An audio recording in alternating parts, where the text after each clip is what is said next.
Question, would you consider switching to a third-party provider to try to reduce your electric bill? Here's News 12 New Jersey's Carla Bardina with some tips to help you shop around for the best deal. She has our top stories this half hour. You spend a lot of money every year on electricity. Brand says people need to check out the price to compare line of their bill to see if the third-party companies are cheaper per kilowatt.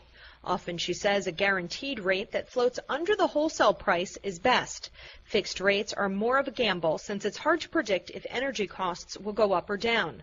Brand says people should also check into the length of the contract and if there are any hidden fees, like cost to cancel service, fees to terminate the contract early, or a connection fee. The third-party provider will only supply electricity, not deliver it. Delivery will still come from the wires of your utility company. The Board of Public Utilities says switching your supply company will in no way impact the safety or reliability of your service.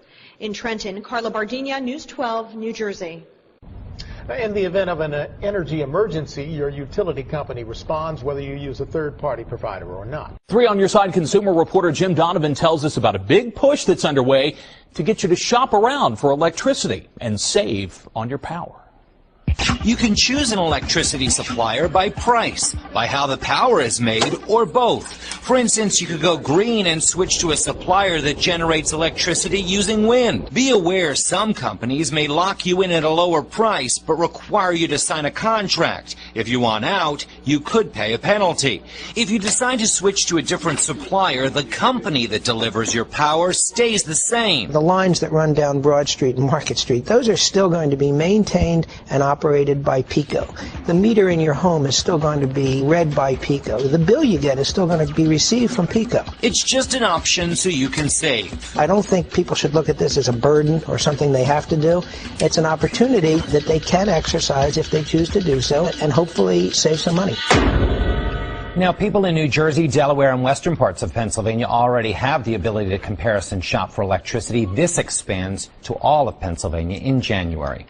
And PECO customers can now start to do their homework to save money come January. And joining us now to sort it all out is PUC Commissioner Robert Powson. Thanks for joining us. We appreciate it. Dawn, pleasure to be with you this evening. PECO has announced its price to compare. What exactly does that mean for consumers who are shopping for electricity? Because it's kind of confusing, I think, to people. It is. And what it basically means is on January 1, if you're a PECO customer and you do not pick an alternative generation supplier, the default generation rate will be 9.92 cents. PECO does not care. PECO does not care. PECO does not care where you pick your generation supplier. It's simply a pass-through on the bill right now, or excuse me, on January 1. So the lights and the reliability, nothing's going to change. My belief that anybody in the state of Maryland and Washington, D.C. who's not with a third-party provider is throwing away money. And when you're using thousands of kilowatt hours, it does add up. 1.4 times 1,200, that's roughly $17 for that particular month. Your utility company will continue to service your lines, read your meter, and bill you. You'll still get their charges for distribution and taxes. The only thing that will change is lowering your cost of the kilowatt hours, lowering your cost of electricity. The power to deal is in your hands.